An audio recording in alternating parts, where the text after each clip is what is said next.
ஆயத்தமா நீ ஆயத்தமா இயேசுவின் வருகைக்கு ஆயத்தமா.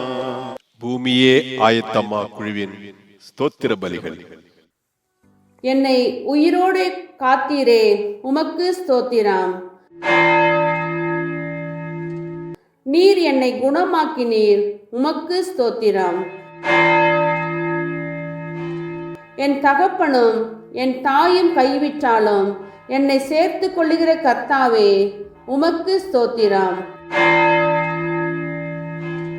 என் இருதயத்தை சிறப்படுத்துகிற கர்த்தாவே, உமக்கு ஸ்தோத்திரம். மனுஷனுடைய சரப்பணையான எண்ணங்களுக்கு என்னை விலக்கி காத்து கொள்வதற்காக உமக்கு ஸ்தோத்திரம். நீர் என்னை கை தூக்கி எடுத்தபடியால் உமக்கு ஸ்தோத்திரம். உளையான சேற்று நின்றும் பயங்கரமான குழியினின்றும் என்னை தூக்கி விட்டவரே, உமக்கு ஸ்தோத்திரம். கர்த்தர் பெரியவரும் மிகவும் ஸ்தோத்திரிக்கப்படத்தக்கவருமாயிருக்கிறார். எல்லா தேவர்களிலும் பயப்படத்தக்கவர் அவரே. ஆமேன்.